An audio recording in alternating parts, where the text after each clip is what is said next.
ముందుగా ఈ అవకాశం ఇచ్చినటువంటి తండ్రి అయిన దేవునికి క్రీస్తు వారి పక్షాన వందనాలు తెలియజేసుకుంటానండి. అదేవిధంగా కూడి వచ్చినటువంటి మీ అందరికీ కూడా ప్రభు నామున్న వందనాలండి. ప్రభునందు ప్రియులారా, జ్ఞాని అయినటువంటి సొలొమోను రాసినటువంటి సామెతల గ్రంథం 16వ అధ్యాయం 3వ వచనం ఒక్కసారి ధ్యానించుకుని ఈరోజు వాక్యాంశంలోకి వెళ్దామండి. నీ పనుల భారము యెహోవా మీద ఉంచుము, అప్పుడు నీ ఉద్దేశ్యములు సఫలమగును. ప్రభునందు ప్రియులారా, ఈ వాక్యాన్ని మనం గమనించినట్లయితే జ్ఞాని అయినటువంటి సొలొమోను ఏం చెప్తున్నాడంటే, నీ పనుల భారము యెహోవా మీద ఉంచుము, అప్పుడు నీ ఉద్దేశ్యములు సఫలమగును. సాధారణంగా మనం దేవుని మీద ఎటువంటి పనుల భారం పెడతా ఉంటామండి? చెప్పలేండి. అదే ఆ భౌతికపరమైనవి ఏంటి? జీవనోపాధికి సంబంధించినటువంటి విషయాలు, ఇంకా ఆరోగ్య భారం, లేకపోతే అనారోగ్య భారం, రాకపోకల యందు కాచి కాపాడాలని, పెళ్ళిళ్ళు, ఉద్యోగాలు, ఇటువంటి భారం అంతటి కూడా పనుల భారం మనం దేవుని మీద పెడతాం. ఇంకా చెప్పగలరా? ఏదైనా ఒక పని మీద మనం ఎక్కడికైనా వెళ్తుంటే ఆ పని సఫలీకృతం అవ్వాలని ఆ భారం దేవుడి మీద పెడతావా లేదండి? ఏదైనా ఒక పని గురించి దూర ప్రాంతం వెళ్ళవలసి వస్తే ఖచ్చితంగా ఆ పని క్షేమంగా వెళ్ళి లాభంగా రావాలి, అలా దీవించు దేవా అని దేవుణ్ణి ప్రార్థిస్తావా లేదండి? అంటే మన ప్రయాణంలో మనం ప్రయాణం ఏదైతే చేస్తున్నామో ఆ ప్రయాణానికి ఏముంటుందంటే ఒక ఉద్దేశం ఉంటుంది. ఆ ప్రయాణానికి ఏముంటుందండి? ఉద్దేశం లేకుండా ప్రయాణం చేసేవాడిని ఏమంటారు? తిరుగుబోతు, లేకపోతే పిచ్చివాడు అంటారు. అంటే మనం ఈ భూమి మీద ఏ ప్రయాణం చేస్తున్నప్పటికీ కూడా ఆ ప్రయాణం వెనకాల ఖచ్చితంగా ఒక ఉద్దేశం ఉంటుంది. ఇప్పుడు ఒక పని కొరకు మనం ఏదైనా ఒక ప్రయాణం చేస్తే ఆ పని ఒకవేళ సఫలం అవ్వకపోతే మనకి ఎంత బాధగా ఉంటుంది? పని మీద ఇప్పుడు అమెరికా వెళ్ళాను, లేకపోతే ఆస్ట్రేలియా వెళ్ళాను, బోల్డ్ అంతా వ్యయ ప్రయాసాలను వచ్చి బోల్డ్ అంతా కాలాన్ని వెచ్చించి వెళ్ళాం. వెళ్ళిన పని సఫలీకృతం కాక మరలా తిరుగు ప్రయాణం చేయవలసి వస్తే బాధగా ఉంటుందా లేదా? ఆ బాధ కొన్ని రోజుల వరకు నిన్ను వెంటాడుతూనే ఉంటుందా ఉండదండి? ఉంటుంది. చిన్న చిన్న దూరాలకు వెళ్ళి అక్కడ మనకి కావలసినటువంటి పని జరగలేదంటేనే మనకి బాధ కలుగుతుంది. ప్రభునందు ప్రియులారా, ఈరోజు మన ధ్యానాంశం కూడా అదే. ఏమిటంటే ఫలితం లేని ప్రయాణం. ఏంటండి? ఫలితం లేని ప్రయాణం. ప్రతి ప్రయాణం వెనక ఒక ఉద్దేశం ఉంటుంది. ప్రతి ప్రయాణము కూడా మనం ఏదో ఒక ఫలితాన్ని ఆశించి చేస్తాము. మరి ఆ ప్రయాణానికి ఫలితం లేకపోతే ఎంత భయంకరమైనటువంటి పరిస్థితులు ఉంటాయో ఈరోజు మనం నేర్చుకుందాం. ప్రభునందు ప్రియులరా, బైబిల్ గ్రంథంలో ఎక్కువ సంవత్సరాలు ప్రయాణం చేసిన వారి పేరు చెప్పగలరా ఎవరన్నా? నేను చెప్పేశానమ్మా, రోజులు కాదు, నెలలు కాదు. అబ్రహాం ప్రయాణం చేశాడు, మోషే ప్రయాణం చేశాడు, ఏలియా కూడా చేశాడు, యాకోబు కూడా చేశాడు. వీరందరికంట ఎక్కువ ప్రయాణం చేసింది ఎవరంటే మోషే నాయకత్వంలో ఇశ్రాయేలీయులు ప్రయాణం చేశారు. ఎన్ని సంవత్సరాలండి? 40 సంవత్సరాలు ప్రయాణం చేశారు. మరి అది ఫలితం ఉన్నటువంటి ప్రయాణమా, ఫలితం లేనటువంటి ప్రయాణమా? చెప్పాలండి. ఇశ్రాయేలీయుల యొక్క అరణ్య యాత్ర ఫలితం ఉన్నదా, ఫలితం లేనిదా?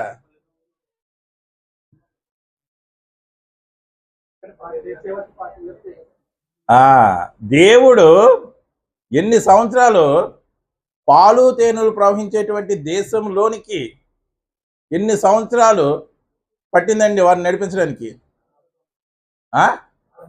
40 సంవత్సరాలు.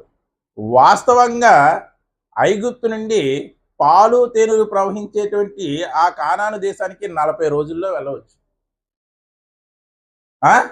కానీ వీరు చేసినటువంటి ప్రయాణం అంతా కూడా చుట్టూ తిరిగి చేశారు. చేశారా లేదా? చేశారా లేదా? చేశారు. మరి దేవుడు ఎందుకండి అలా 40 సంవత్సరాలని వృధాగా వారి జీవితాల్లో చేశాడు? వారికి అది పరీక్షాకాలం. వారికి అది ఏంటండి?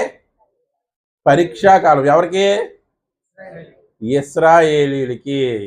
ఎన్ని సంవత్సరాలు ఐగుప్తు బానిసత్వం చేశారండి వాళ్ళు? 430 సంవత్సరాలు ఇంచుమించుగా ఐగుప్తు బానిసత్వం చేశారు. అప్పుడు ఆ ఐగుప్తు బానిసత్వం నుండి దేవుడు వారిని అద్భుతంగా విడిపించాడు. ఐగుప్తులు అనేక సూచన క్రియలు చేసి దేవుడు వారిని విడిపించాడు. అలా విడిపించినటువంటి దేవుడు నా మీద, నేను నా సొంత ప్రజలుగా ఏర్పరచుకున్నటువంటి ఈ జాతి ప్రజలు ఎంతవరకు నమ్మకము నిలిపారో అని పరీక్షించడానికే వారిని 40 సంవత్సరాలండి అరణ్యంలో నడిపించారు. వారికి అది శిక్షణా కాలం, కొందరికైతే శిక్షాకాలం. రెండో ఉన్నాయి లేదా? ఇశ్రాయేలీయుల అరణ్య ప్రయాణంలో శిక్షణ ఉంది, శిక్ష ఉంది. వీరంత ప్రయాణం ఇక బైబిల్ గ్రంథంలో ఎవ్వరూ కూడా చేయలేదు. 40 సంవత్సరాల ప్రయాణం అంటే ఆషామాషి విషయం అండి, ఎటువంటి పరిస్థితుల్లో కూడా కాదు. మరి ఈ ప్రయాణం మొదటి నుండి చివరి వరకు, అంటే కానాను దేశం చేరుకునేంత వరకు ఎవరైతే మొదట ప్రయాణం చేశారో వారందరూ కూడా ఆ వాగ్దాన భూమికి వెళ్ళారండి. వెళ్ళారండి. ఇంచుమించు ఇశ్రాయేలీల యొక్క జనసంఖ్య 16 లక్షల నుండి 24 లక్షల వరకు ఉంటుందని అంచనా. పోనీ 16 లక్షలు అనుకుందాం. ఎంతమంది అండి? 16 లక్షలు. మరి ఏమైపోయారు వీరందరూ కూడా? కానానుకి వెళ్లకుండా ఏమైపోయారండి? ఎందుకు మరణించారు? దేవుడు పెట్టినటువంటి ఆ పరీక్షలో వీరు విఫలమైపోయారు, నెగ్గలేదు. సంఖ్యాకాండం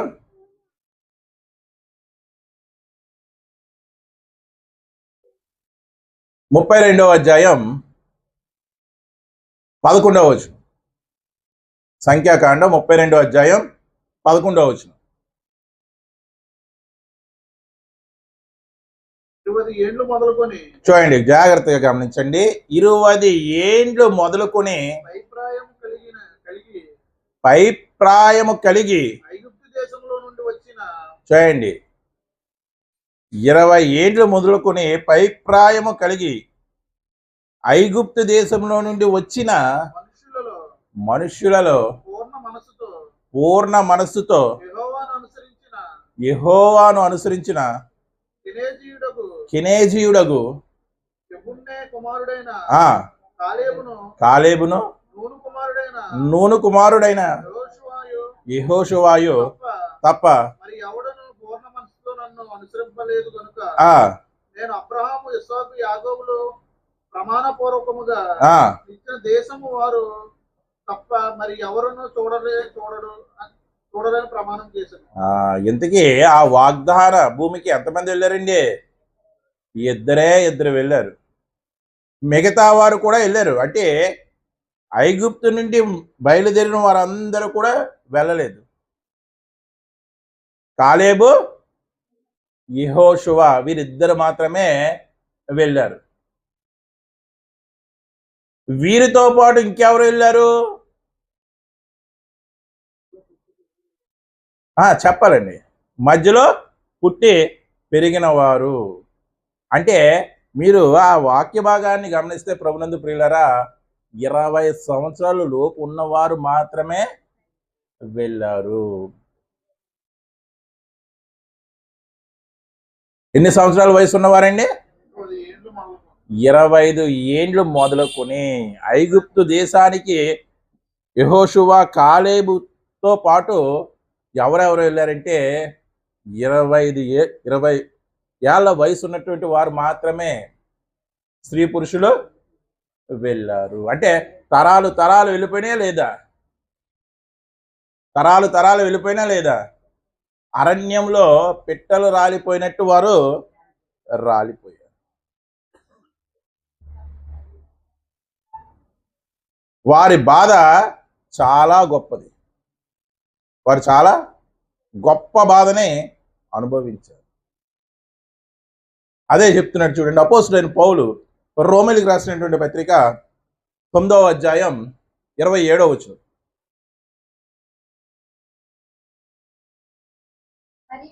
మరియు ప్రభు తన మాట సమాప్తము చేసి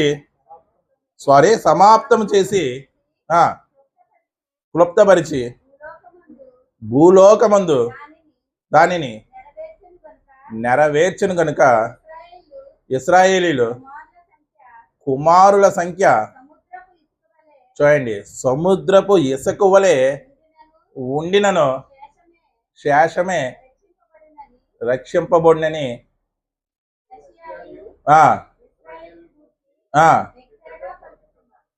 చూడండి. వారి సంఖ్య ఎలా ఉందంట? ఉండడానికి ఇసుక రేణువులంతా సంఖ్య ఉందంట. కానీ ఎవరు రక్షించబడతారంట? ఐగుప్తు నుండి బయలుదేరింది ఎంతమంది? ఇంచుమించు 16 లక్షల మంది. కానీ ఇక్కడికి వచ్చింది ఎంతమంది? 16 లక్షల మంది ఉన్నారా అంటే లేదు. శేషమే మిగిలింది.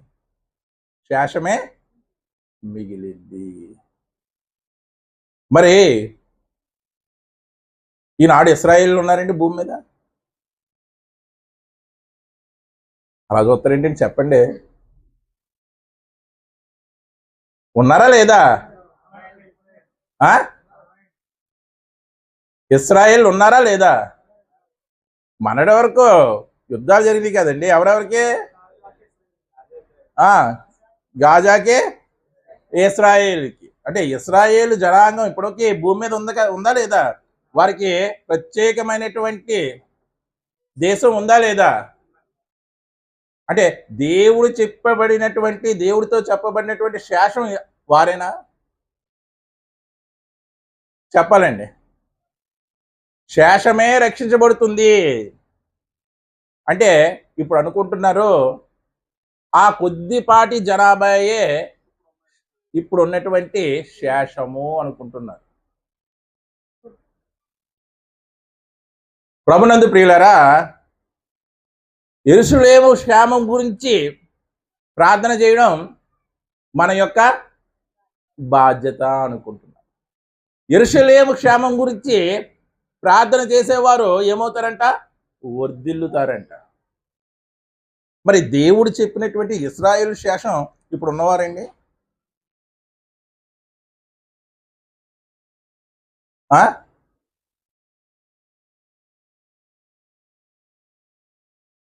కొత్త నిబంధన వచ్చిన తర్వాత ఒక మనిషి ఏ విధంగా రక్షించబడతాడండి? నమ్మి బాప్తీసం పొందినవాడు రక్షింపబడతాడు, నమ్మని వానికి శిక్ష విధించబడుతుంది. నమ్మని వానికి ఏమని నమ్మాలి? ఏమని నమ్మాలి? యేసుక్రీస్తు దేవుడు అని నమ్మాలి, యేసుక్రీస్తు రక్షకుడు అని నమ్మాలి.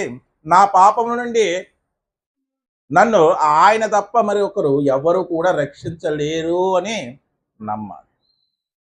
ఆ విధంగా నమ్మి బాప్తీసం పొందినవాడు రక్షించబడతాడు. మరి ఇప్పుడు ఉన్నటువంటి ఇశ్రాయేలీలు యేసుని నమ్ముతున్నారండి.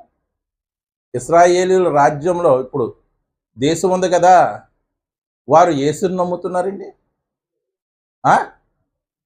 నమ్ముతారా? నమ్మరు. పైపెచ్చు అక్కడ సువార్త చెబితే ఏం చేస్తారు? ఏం చేస్తారమ్మా? ఉమ్మ వేస్తారు, పేడ నీళ్ళు వేస్తారు. అంటే ఈ యుగ సంబంధమైనటువంటి దేవత క్రీస్తు యొక్క సువార్త ప్రకాశము వారి మీద ప్రకాశింపనీయకుండా వారి మనోనేత్రాలకు ఏం కలుగు చేసింది? గుడ్డితనము కలుగ చేసింది. మన దృష్టిలో అంటే వారేంటో గొప్పవారు, వారు దేవుడు ఏర్పరచుకున్నటువంటి ప్రత్యేక జనాంగము అని ఆ ఇశ్రాయేలు దేశం క్షేమం గురించి, ఆ యెరూషలేము క్షేమం గురించి ప్రార్థన చేస్తూ ఉంటాం. కానీ అక్కడ క్రీస్తుకు విలువ లేదండి. క్రీస్తుకి ఏం లేదు? విలువ లేనే లేదు. అలాంటప్పుడు మనం వారికి అంత విలువ ఇవ్వాల్సినటువంటి పనే లేదు. అది బైబిల్ స్వయంగా చెప్పింది. ఏం చెప్పింది? యేసును నమ్మి బాప్తిసం పొందిన వాడే రక్షించబడతాడు. వాడు ఎంతటి గొప్పవాడైనా సరే, అబ్రహాం సంతానం అయినప్పటికీ కూడా యేసును నమ్మాలి ఖచ్చితంగా, లేకపోతే వాడికి శిక్ష విధించబడుతుంది. గలతీ పత్రిక, అపోస్తలుడైన పౌలు గలతీలకు రాసినటువంటి పత్రిక 3వ అధ్యాయం, అపోస్తలుడైన పౌలు గలతీలకు రాసినటువంటి పత్రిక 3వ అధ్యాయం 27-28 వచనాలు చూడండి. క్రీస్తులోనికి బాప్తీసం పొందినటువంటి మీరందరూ అదిగోండి క్రీస్తును ధరించుకుంటేనే ఈరోజు పరలోకం అండి. ఎవరికైనా భూమి మీద వాడు ఎంత గొప్ప జాతిలో పుట్టినా, ఎంత ధనవంతుడైనా సరే, క్రీస్తు లేకపోతే, క్రీస్తుని ధరించుకోకపోతే ఏమి లేదు, పరలోకం లేదు. అదిగోండి చూడండి చెప్తున్నాడు. ఇందులో యూదుడని, యూదులెవరు? చెప్పాలండి. యూదులెవరు? ఇశ్రాయేలు ఎన్ని రాజ్యాలుగా విడిపోయారు? 2 రాజ్యాలుగా, ఉత్తర రాజ్యం, దక్షిణ రాజ్యం. ఉత్తర రాజ్యంలో ఎన్ని వంశాలు ఉన్నాయి? 10 వంశాలు. దక్షిణ రాజ్యంలో 2 వంశాలు. ఏంటవి? యోధా, బెన్యామీన్. ఉత్తర రాజ్యాన్ని ఎవరొచ్చి చెరకు తీసుకుపోయారు? చెప్పండి. అష్షూరు చెరకి వెళ్ళిపోయారు. ఆ 10 గోత్రాల వారు కూడా ఇంకా శాసనం లేకుండా ఆ బానిసత్వంలోనే మగ్గారు. ఇంకా మిగిలింది ఎవరు? 2 గోత్రాలు. దాన్నే దక్షిణ రాజ్యం అన్నారు. దక్షిణ రాజ్యం అన్నారు. వారి మీద ఎవరు దండెత్తారు? బబులోనీయులు. ఎవరండి? బబులోనీయులు. వారిని చెర పట్టుకుపోయారు. అంటే ఇప్పుడు ఆ ఇశ్రాయేలీయుల రాజ్యంలో ఎక్కువ మంది ఉన్నది ఎవరంటే యూదులే.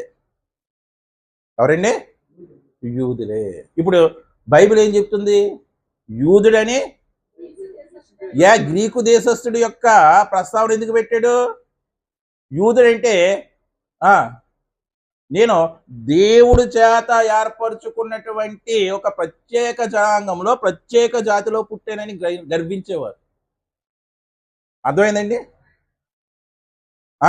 ఇంకా మెస్సయ్య వస్తాడు, వచ్చి రాజుగా మమ్మల్ని ఏలతాడు అని ఇంకా ఎదురు చూచేవారు.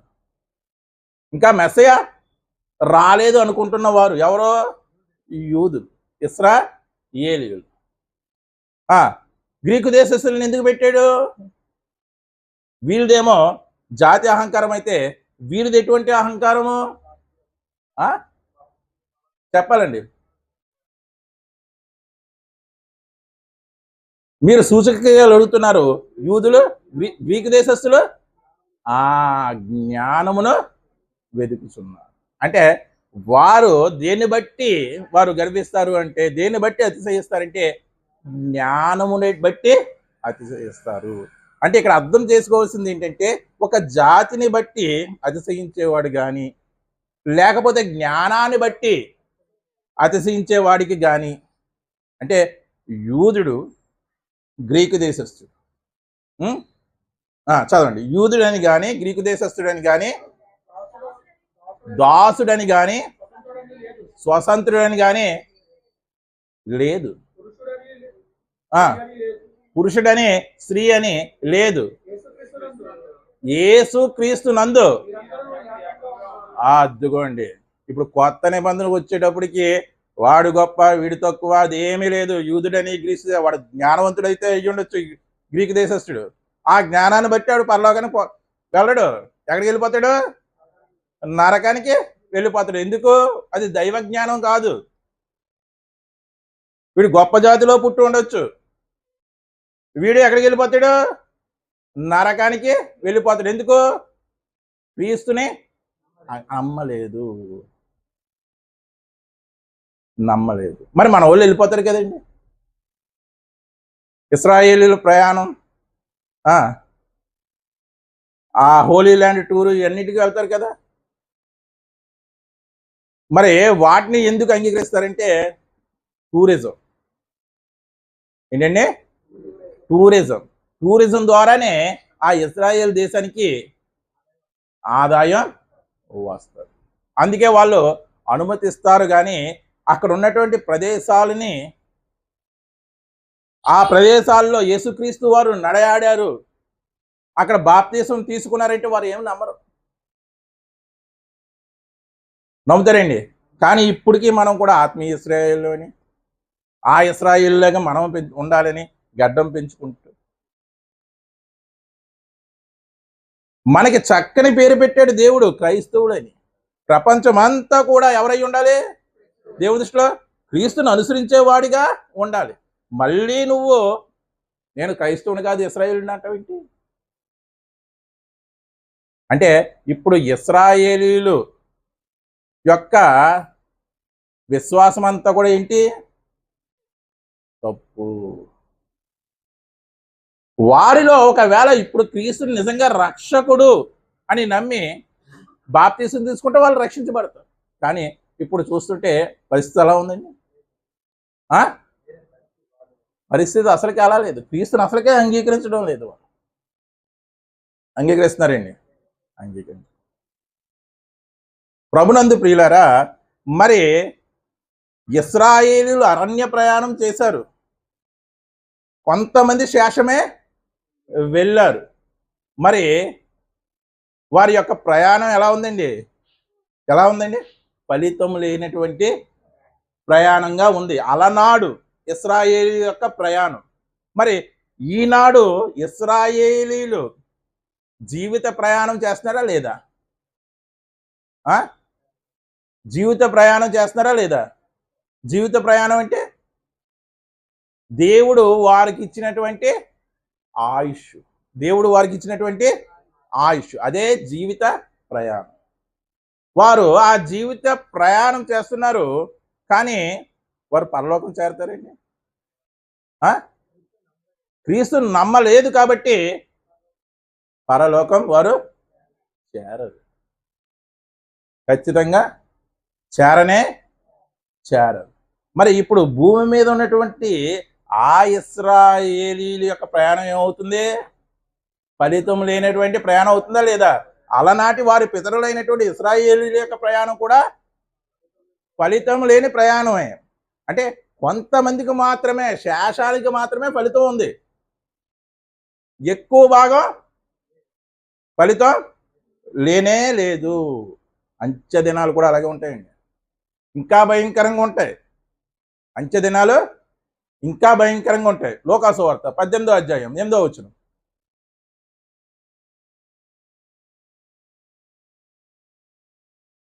లోకాసు వార్త 18వ అధ్యాయం 8వ వచనం. ఆయన వారికి ఆ త్వరగా న్యాయం తీర్చి ఆ వారి విషయమే కదా ఆ ఆయన దీర్ఘశాంతము చూపుతున్నాడని ఆ మీతో చెప్తున్నాను. ఆ ఆయనను మనిషి కుమారుడు వచ్చినప్పుడు ఆ ఆయన భూమి మీద ఆ విశ్వాసం కనుగొనునా? అదిగోండి, మనుష్య కుమారుడు రెండవ రాకడలో వచ్చినప్పుడు భూమి మీద ఎవరు ఉంటారంట? అందరూ భ్రష్టులైపోయి ఉంటారంట.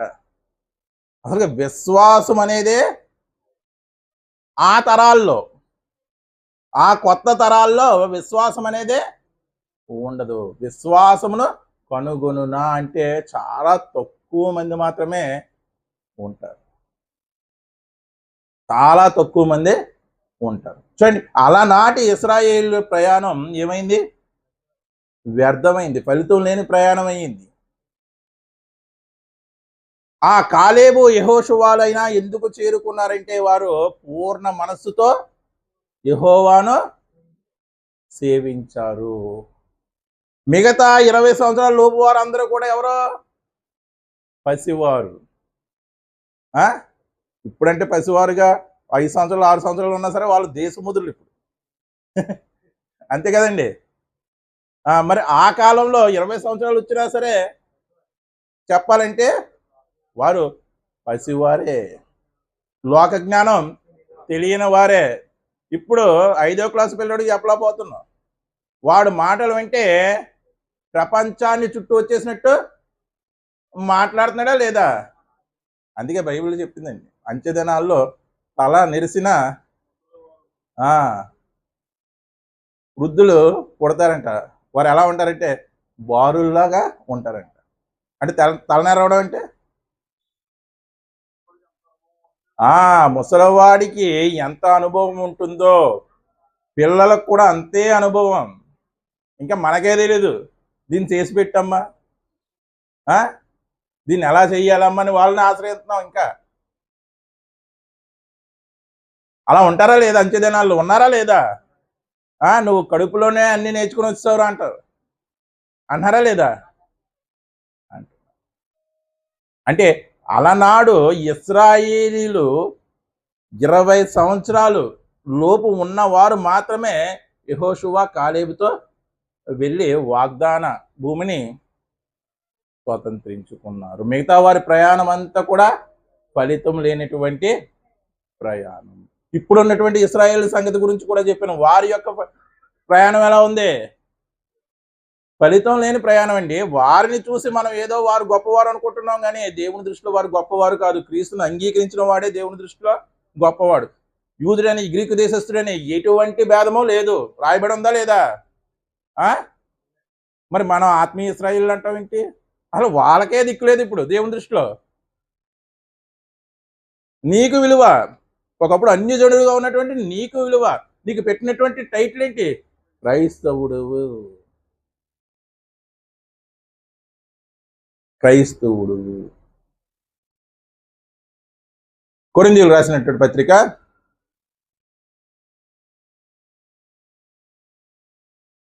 1వ పత్రిక 10వ అధ్యాయం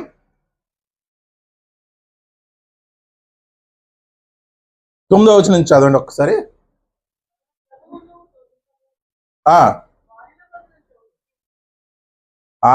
మనము ప్రభువుని శోధింపకూడదు. వారిలో కొంతమంది శోధించంటే, వారిలో అంటే ఎవరు? ఇశ్రాయేలీల్లో కొంతమంది అని రాశాడా? అందరూ అని రాశాడా? వారిలో కొందరు శోధించి సర్పముల వలన నశించిరి.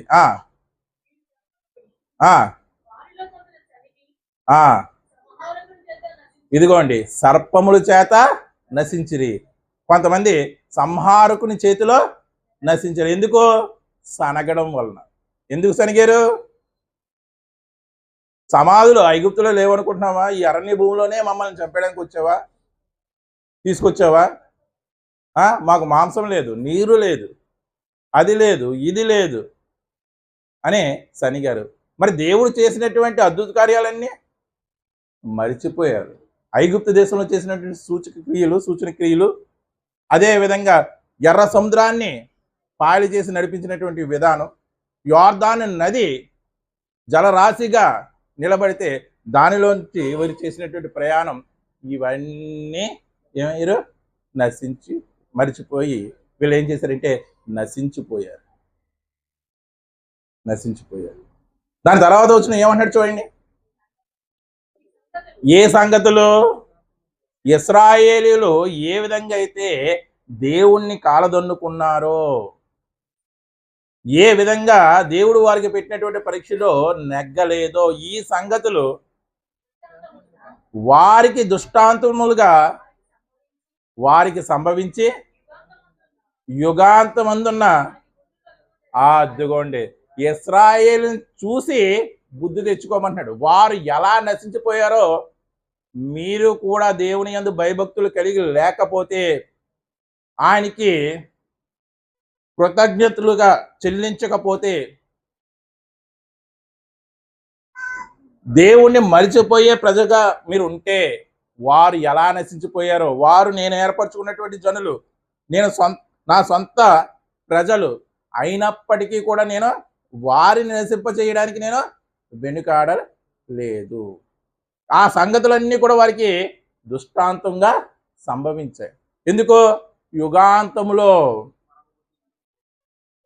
యుగాంతంలో ఉన్నటువంటి మనకి బుద్ధి కలుగుటకు రాయబడి ఉన్నాయట. మరి ఇప్పుడు ఉన్నటువంటి ఇశ్రాయేలీలు వారు కూడా క్రీస్తుని అంగీకరిస్తున్నారా? వారు గ్రహిస్తున్నారా? పోనీ మా పితరులకు దృష్టాంతంగా సంభవించి ఇప్పుడున్నటువంటి మాకు బుద్ధి చెప్పడానికి అవి జరిగాయి అని నమ్ముతున్నారండి. వాళ్ళు బైబిల్నే నమ్మరండి. వాళ్ళకి ప్రామాణికం ఏంటంటే కేవలం ధర్మశాస్త్రమే, పంచకాండాలే, 5 కాండాలే. అంటే క్రీస్తు లేకుండా బైబిల్ ఫుల్ఫిల్ అవుతుందండి? ధర్మశాస్త్రాన్ని నెరవేర్చింది ఎవరు? క్రీస్తు. నెరవేర్చేశారా లేదా? ఇంకా వచ్చి నెరవేరుస్తారు. రాజుగా వచ్చి మమ్మల్ని తీసుకు వెళ్తారని ఈ భూమి మీద వాళ్ళు భక్తి ప్రయాణాన్ని కొనసాగిస్తున్నారండి. మరి వాళ్ళది ఫలితం లేని ప్రయాణమా కాదా? ఫలితం లేని ప్రయాణమా కాదా? చూడండి, ఇప్పుడు అలనాటి ఇశ్రాయేలీయుల యొక్క ప్రయాణం ఫలితం లేని ప్రయాణం, ఇప్పటి ఉన్నటువంటి ఇశ్రాయేలీయుల యొక్క ప్రయాణం ఫలితం లేనటువంటి ప్రయాణం, క్రైస్తవులుగా మనం చేస్తున్నటువంటి ప్రయాణం ఎటువంటిది చెప్పాలండి. ఈ జీవితం అంటే ఒక ప్రయాణమా కాదా? ఒక యాత్ర కాదా? ఎలా తెలుసు? దేవుడు చెప్పాడు. ఎక్కడ చెప్పాడు? యోబు గ్రంథమా? ఆదికాండం 47వ అధ్యాయం 9వ వచనం. ఆదికాండం 47వ అధ్యాయం 8 నుంచి చదవండి. ఫరో అదిగోండి, ఎవరితో అడుగుతున్నారు? ఫరో యాకోబుతో అడుగుతున్నాడు. నీవు జీవించినటువంటి సంవత్సరములు ఎన్ని? యాకోబును అడిగినందుకు యాకోబు, నేను యాత్ర చేసినటువంటి సంవత్సరములు 130 సంవత్సరములు. చాలమ్మా. ప్రశ్న ఏం అడిగాడు, ఆన్సర్ ఏం చెప్తున్నాడు? నువ్వు జీవించిన సంవత్సరములు ఎన్ని అంటే ఏమంటున్నాడు? నేను యాత్ర చేసినటువంటి దినములు 130 సంవత్సరాలు. అంటే దేవుడు మనకి ఇచ్చినటువంటి ఈ ఆయుష్ అనేది ఏమిటి? ఒక యాత్ర వంటిది. ఇంకా బాగా అర్థం కావాలంటే అపోస్తలుడైన పౌలు హెబ్రీయులకు రాసినటువంటి పత్రిక 11వ అధ్యాయం 13వ వచనం. చదవండి, చాలా జాగ్రత్తగా గమనించండి. వీరందరూ ఎవరు? వీరందరూ అంటే హెబ్రీ పత్రిక 11వ అధ్యాయం దేని గురించి తెలియజేస్తుంది? విశ్వాస వీరుల పట్టిక. ఆ విశ్వాస వీరులు ఎంతమంది అయితే ఉన్నారో వారందరూ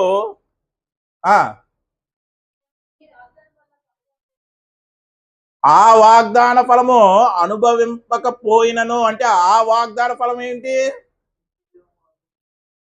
పరలోక రాజ్యము, నిత్య జీవము. వారెవ్వరు ఇంకా ఆ ఫలము, పరలోక రాజ్యము అనే నిత్య జీవం అనేటువంటి ఫలం అనుభవించలేదంట. దేనికి అనుభవించలేదు? మన కోసం వాళ్ళు వెయిట్ చేస్తున్నారండి. చాలాసార్లు చెప్పాను మీకు, పరదేశంలో ఉన్నారు. 3 లోకాల మర్మాలు అని చెప్పినప్పుడు ఆ సబ్జెక్ట్లో చెప్పాను నేను. విశ్వాస వీరులందరూ కూడా వాగ్దాన ఫలమైనటువంటి నిత్య రాజ్యాన్ని అనుభవిస్తున్నారండి. ఇంకా లేదు, రాసిందా లేదా? చదవండి మళ్ళీ ఒకసారి. వీరందరూ ఆ వాగ్దాన ఫలమును చూడండి, అనుభవింపక పోయినను దూరము నుండి చూచి, అదిగోండి దూరం నుండి చూసి వందనం చేస్తున్నారంట. చూడండి, తాము భూమి మీద పరదేశులు అండి. మన ఇల్లు, మన వీధి, మన పేట, మన ఊరు అని మనం ఇక్కడ విర్రవీగిపోతున్నాం. మన పితరులు అయినటువంటి అబ్రహాము, ఇస్సాకు, యాకోబు వీరందరూ కూడా ఏమంటున్నారు? భూమి మీద ఎటువంటి వారంట? వారు పరదేశీయులంట. ఆ దేశం, ఆ భూమి మా దేశం కాదు. మేము ఆ భూమి మీద జీవించినప్పుడు ఎలా ఉన్నామంటే పరదేశులుగా ఉన్నాం, యాత్రికులమై ఉన్నామని ఒప్పుకున్నారంటండి. మనం ఒప్పుకుంటామండి? ఈ ఇల్లు నీది కాదు, ఈ వీధి నీది కాదు, ఈ ఊరు నీది కాదు అంటే ఒప్పుకుంటావా? మరి ఆ ఒప్పుకోలు వారికి ఆ పరదేశులు ఎలా వచ్చింది? విశ్వాసము ద్వారా వచ్చిందండి. అంటే మనం ఒప్పుకోవడం లేదంటే, నీది ఈ లోకం కాదురా బాబు, పరలోకం ఒకటి ఉంది అని అంటుంటే మనం ఒప్పుకోవడం లేదంటే ఏమి లోపించినట్టు? మనకి విశ్వాసము లోపించినట్టు. అందుకే ఇందాక యేసుక్రీస్తు అని అన్నారు, మనుష్య కుమారుడు మరలా వచ్చినప్పుడు భూమి మీద విశ్వాసమును కనుగొందునా. నా నా నా అనేది ఎక్కువైపోద్ది. నాది నాది నాది నాది అనేది ఎక్కువ అయిపోద్ది. అంటే ఈ భూమి ఒక యాత్రాస్థలం. మనం అందరం ఎవరు? టూరిస్టులు, యాత్రికులు. వీసా ఎటువంటి వీసా తీసుకుని వచ్చా? అదే చెప్పండి, టూరిస్ట్ వీసా. అంతే కదండి. వీసాల్లో రకాలు ఉంటాయి లేదా? ఉద్యోగం కోసం వెళ్తే ఒక రకమైన ఉంటుంది, విజిటింగ్ వీసా ఒకటి ఉంటుంది, టూరిస్ట్ వీసా ఒకటే ఉంటుంది. మనందరం కూడా ఏ వీసా మీద వచ్చాం ఇక్కడికి? టూరిస్ట్ వీసా మీద వచ్చావా లేదా? ఎంత గడువు ఉంటుంది టూరిస్ట్ వీసా అంటే? అక్కడే వెళ్ళి సెటిల్ అయిపోవచ్చా? కొంత సమయమే ఉంటుంది. ఇంకా మించుంటే మెడబెట్టి గెంటేస్తారు ఆ దేశం నుంచి. నాది ఇక్కడే ఉంటాను, ఈ ఇంట్లోనే చచ్చిపోతాను, ఈ వీధిలోనే కనుమరుగైపోతాను, ఈ మట్టిలోనే కలిసిపోతాను అంటే దేవుడు ఊరుకుంటాడండి? అంటే ఈ భూమి మీద బ్రతుకుతున్నటువంటి కాలం ఏదైతే ఉందో దేవుడు దాన్ని యాత్రా కాలం అంటున్నాడు, లేకపోతే నీకు ఇచ్చినటువంటి ఆయుష్ అంటున్నాడు. మరి ఏం చెయ్యాలి? యాత్రికులం అంటే మనది ఒక ప్రయాణం అని అర్థమవుతుంది. ఇప్పుడు చెప్పండి, మనది ఎటువంటి ప్రయాణం? మీరు డిసైడ్ చేసేస్తున్నారు అప్పుడే. డిసైడ్ చేసేస్తున్నారండి. ఫలితం లేని ప్రయాణం డిసైడ్ చేసేస్తున్నారా? చూడండి, దేవుడు ఎంత గొప్పగా చెప్తున్నాడంటే ఈ భూమి మీద నివసించేటువంటి యాత్రా కాలాన్ని లేకపోతే ఆయన ఇచ్చినటువంటి ఆయుష్ని ఎంత గొప్పగా చెప్తున్నాడంటే అపోస్తుల కార్యములు 17వ అధ్యాయం 26వ వచనం.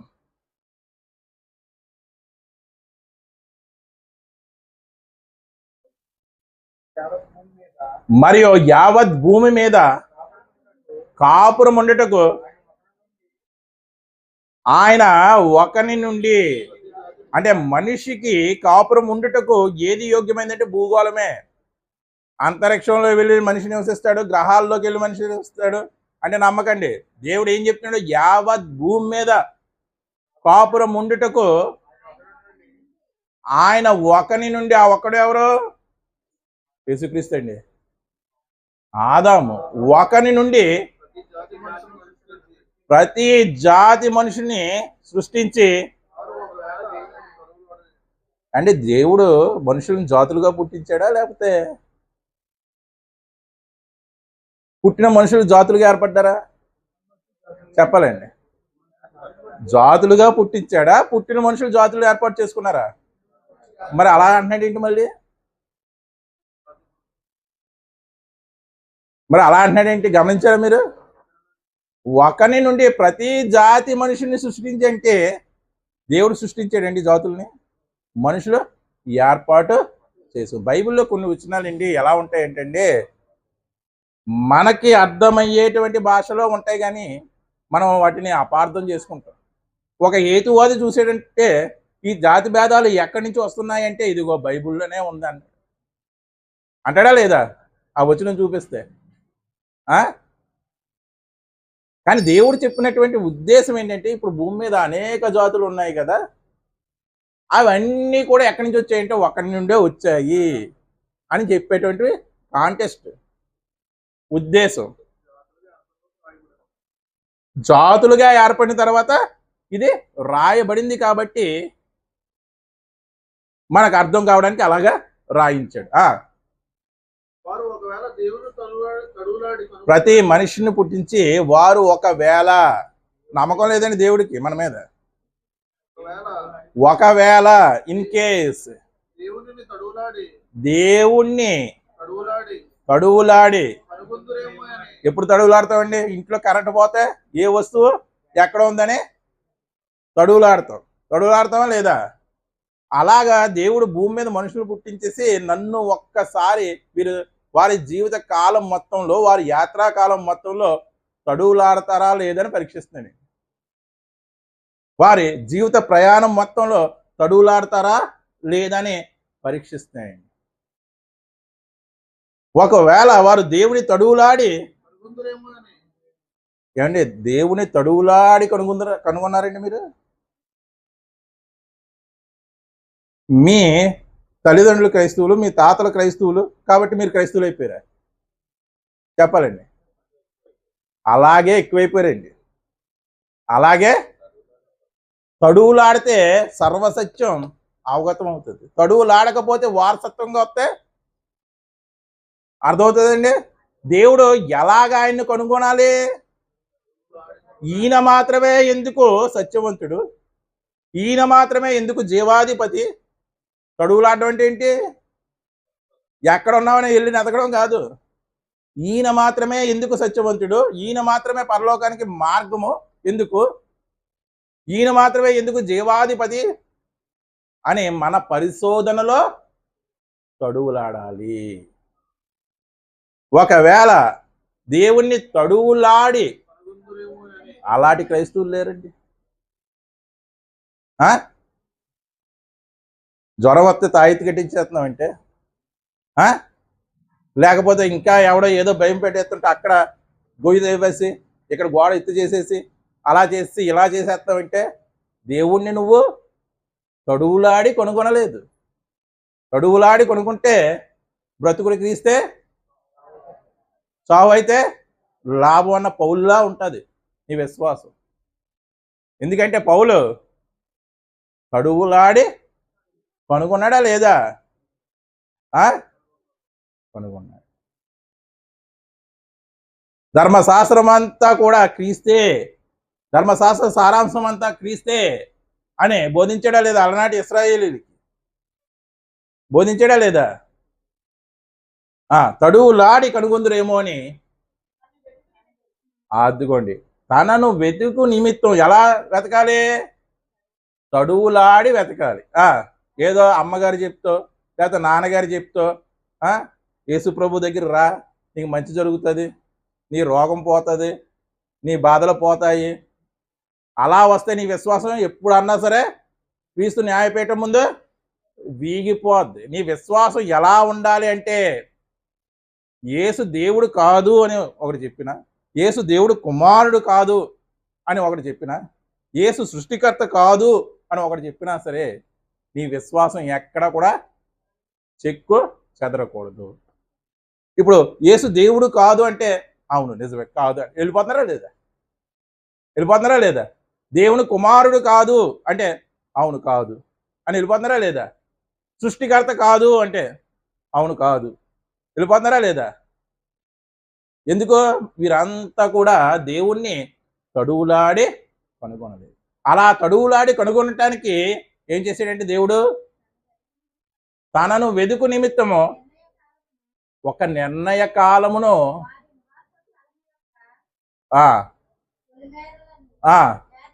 మనుషులకు ఒక నిర్ణయ కాలము. నువ్వు జీవితాంతం వెతుకుతానంటే కుదరదు. ఆ వెతకడానికి కూడా ఒక లిమిటెడ్ పీరియడ్ ఉంది. ఆ వెతకడానికి ఒక లిమిటెడ్ పీరియడ్ ఉంది. ఆ లిమిటెడ్ పీరియడ్లోనే నువ్వు వెతకాలి. వారి జీవితం యొక్క పొలిమేరలు జీవితం యొక్క పొలిమేరలు అంటే ఏంటండి? వాడు ఆయుష్ ముగిసిపోయేటువంటి దశ.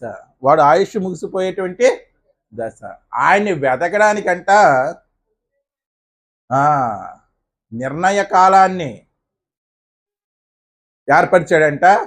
వారి నివాస స్థలం యొక్క పొలిమేరలు అంటే మన ఇంటి చుట్టూ ఉండేటువంటి బౌండరీ కాదండి.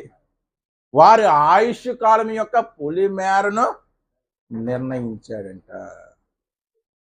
ఆ పొలిమేరలో ఉండి నువ్వు, ఆ నిర్ణయ కాలంలో ఉండి నువ్వు తడువులాడి కడుగుంటే దేవుడు నీకు నిత్య రాజ్యం ఇస్తాడు. లేదంటే నువ్వు ఎంత గొప్పవాడైనా సరే నీకేమి లేదు, నిత్య రాజ్యంలో ప్రవేశం లేదు. అంటే నీ ప్రయాణంలో ఉన్నది ఏంటంటే తడువులాడడం. అలనాటి ఇశ్రాయేలు జీవితంలో ఈ తడువులాట ఉందండి. దేవుడే వారికి ప్రత్యక్షమైపోయాడు.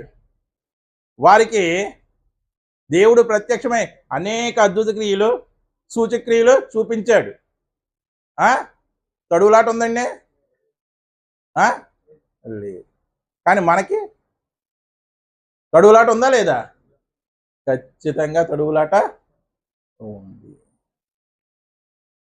తడువులాట ఉంది. చివరిగా ఒక మాట చూసి ముగించు. పేతురు రాసినటువంటి మొదటి పత్రిక 2వ అధ్యాయం 11వ వచనం. ప్రియులారా, మీరు పరదేశులను యాత్రికులై ఉన్నారు కనుక ఆత్మకు విరోధముగా పోరాడు ఏంటండి? శరీర ఇచ్చలను, శరీర ఆశలను విసర్జించి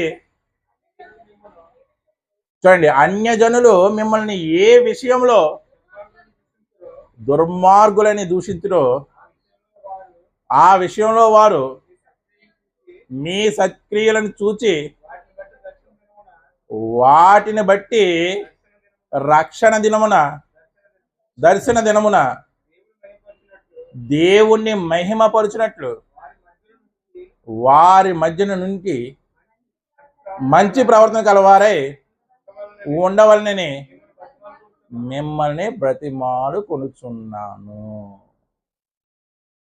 అన్యజనులు ఏ విషయంలో అయితే మనల్ని దుర్మార్గులు అంటారో, ఏ విషయంలో అయితే దుష్టులు అని అంటారో ఆ విషయంలో మారాలి. అలా మారినప్పుడే తీర్పు దినాన్న వారు దేవుని ముందు మనల్ని గురించి దేవుణ్ణి ఏం చేస్తారంట? మహిమ పరుస్తారంట. మరి అటువంటి మార్పుకు సిద్ధంగా ఉన్నామండి. అటువంటి మార్పు చెప్పాడు కదా, మనం పరదేశులము యాత్రికులము. పరదేశములు యాత్రికులు అనేటువంటి మనం చేయవలసినటువంటి పనులు ఏంటంటే శరీరాశలను విడిచి పెట్టాలి.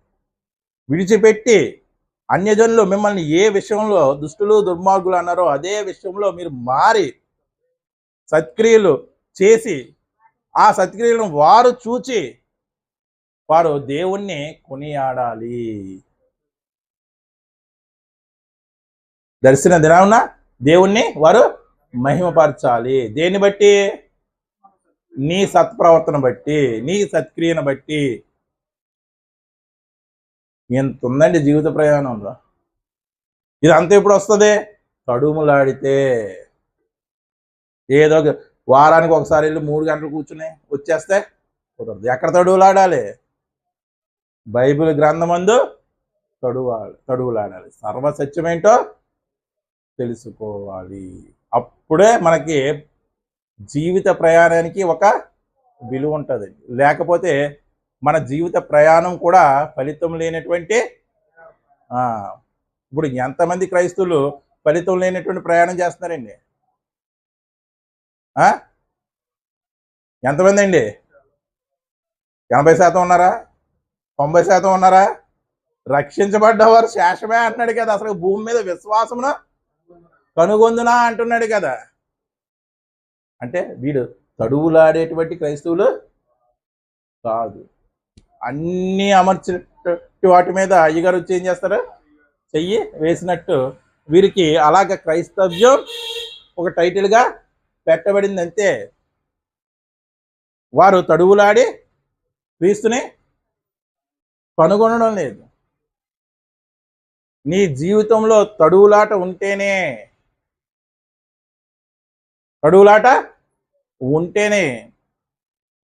నీ జీవిత ప్రయాణం ఫలితం ఉన్నటువంటి ప్రయాణంగా మారుతుంది. అంటే పౌలుకి దేవుడు దర్శనం ఇచ్చాడా లేదా? సౌలుకి ఇచ్చాడు. దేవుడు దర్శనం ఇచ్చిన వెంటనే నమ్మేశాడా? చెప్పాలండి. నమ్మేసి ఉంటాడా? ప్రత్యక్షం కాబడిన వాడు క్రీస్తే అని నమ్మాడు. అప్పుడు ధర్మశాస్త్రానికి అసలు క్రీస్తుకి ఉన్న సంబంధం ఏంటి అని మళ్ళీ ధర్మశాస్త్రాన్ని ఒకసారి తిరగేసి ఉంటాడా లేదా? తిరగేయకుండా ధర్మశాస్త్రాన్ని మళ్ళా కొత్త ఉద్దేశంతో తడువులాడకుండా చెప్పగలండి పౌలు? అప్పుడు వరకు ధర్మశాస్త్రం అంటే ఏమని బోధించాడు? సౌలుగా ఉన్నప్పుడు కంటికి కన్ను పంటికి పన్ను అని బోధించి ఉండొచ్చు. ఎందుకంటే గమలీయేలు పాదాల దగ్గర నేర్చుకున్నాడు. మరి క్రీస్తు ప్రత్యక్షం, దమస్కు రోడ్లో క్రీస్తు ప్రత్యక్షం అయిన తర్వాత తడువులాడకుండానే క్రీస్తు గురించి చెప్పగలిగేది? చెప్పాలండి. తడువులాడకుండా ప్రపంచంలో అన్ని సంఘాలు స్థాపించాడండి. అంటే క్రీస్తు ప్రత్యక్షమైన తర్వాత కూడా పౌలు ఏం చేసి ఉండాలి? ధర్మశాస్త్రానికి క్రీస్తుకు ఉన్నటువంటి సంబంధం ఏమిటి అని ధర్మశాస్త్రంలో తడువులాడాడండి. అలా తడువులాడబట్టే ఒక కొలస్సీ పత్రిక రాశాడు, ఒక రోమా పత్రిక రాశాడు, ఒక హెబ్రీ పత్రిక రాశాడు. ఈ 3 పత్రికలు సాధారణంగా అర్థం కావు. ఎందుకు? ఈ 3 పత్రికలు కూడా ధర్మశాస్త్రానికి క్రీస్తుకి లింకప్ అయి ఉంటాయి. పేతురు రాసినటువంటి 2వ పత్రిక 3వ అధ్యాయం చివరి భాగం చదవండి. అది చూసి ముగించుకోవచ్చు. చివరి వచ్చినండి. ఇంకా దానికన్నా ముందు చూడండి ఒకసారి.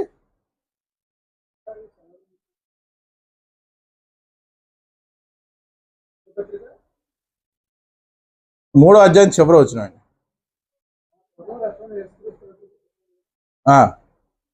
అది కాకుండా కానీ పౌలు రాసినటువంటి మన సహోదరుడైనటువంటి పౌలు రాసినటువంటి బోధించున్నాడు. ఇంకా కొద్దిగా ముందు నుంచి చదవండి.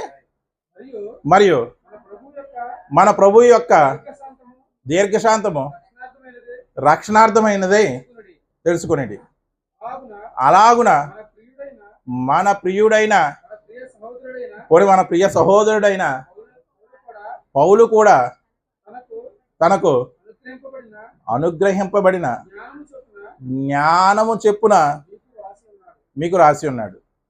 గూర్చి వీటిని గురించి ఏదైతే పౌలు రాశాడో వీటిని గూర్చి పత్రికలను తన పత్రికలన్నిటిలోనూ బోధించుతున్నాడు.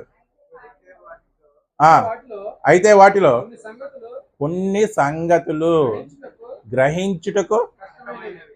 కష్టమైనవి అంటే గ్రహించుటకు ఎవరు అంటున్నారు? పేతురు. మరి పేతురికే కష్టమైతే మనకు అంత ఈజీ అండి?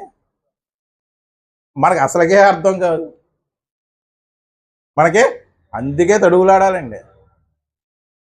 అవి ఏంటో అండి, పౌలు పత్రికలు ఎన్నిసార్లు చదువుతున్నా సరే మళ్ళీ ఏదో కొత్తగానే ఉంటుందండి. మీకు అనిపిస్తుందో లేదో కానీ ఇంకేమంటున్నాడు? వీటిని వీటిని విద్యాహీనులను, విద్యాహీనులను అస్థిరులైన వారును, అస్థిరులైన వారును తక్కిన తక్కిన లేఖనములను లేఖనములను అపార్థం చేసినట్లు అపార్థం చేసినట్లు తమ స్వకీయ తమ స్వకీయ నాశనమునకు నాశనమునకు అపార్థం చేయుదురు. అదిగోండి, అంత కష్టమైనయండి పౌలు పత్రికలు. విద్యాహీనులు, ఇంకెవరంటండి? అస్థిరులు. వారు తక్కిన లేఖనములను అపార్థం చేసుకున్నట్టు వీటిని కూడా అపార్థం చేసుకొని స్వకీయ నాశనమునకు తమ స్వకీయ నాశనము కొరకు అపార్థం చేయుదురు. అపార్థము చేయుదురు. మరి దేవుడే రాయించాడు కదండి, మరి ఆ అర్థం చేసుకోవడానికి తడుగులాట ఉందండి? ఉందండి. ఆ తడువులాట ఉంటేనే మన ఆయుష్ అనేటువంటి ఈ ప్రయాణం ఫలితం ఉన్నటువంటి ప్రయాణం అవుతుంది. చివరగా ఒక మాట చూసి ముగించుకున్నాం. ఫిలిప్పీ పత్రిక 3వ అధ్యాయం 14వ వచనం.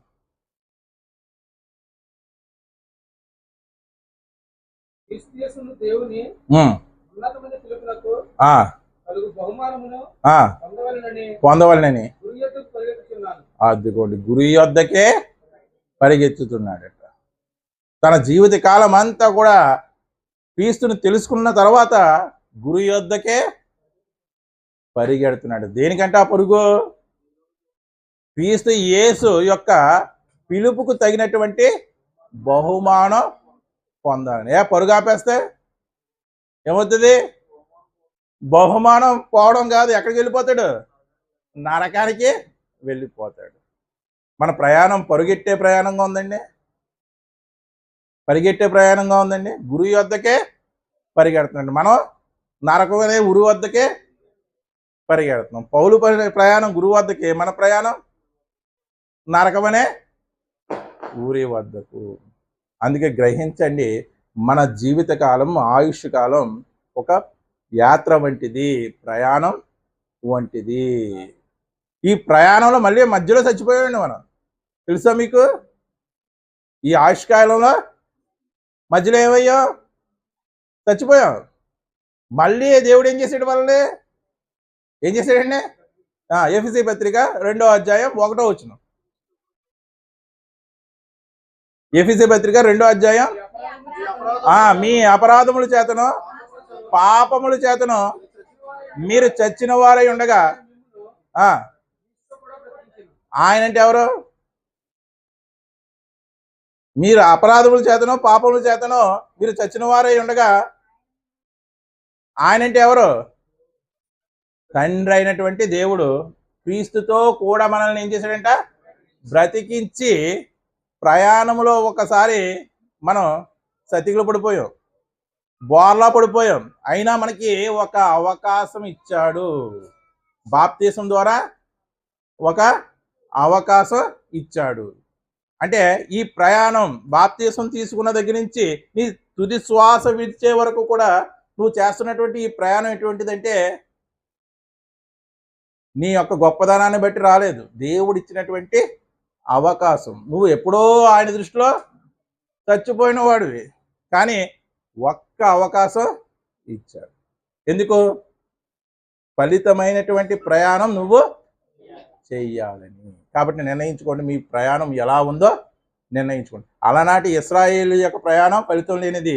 ఈనాడు భూమి మీద నివసిస్తున్నటువంటి ఇశ్రాయేలు ప్రయాణం కూడా ఫలితం లేనిది.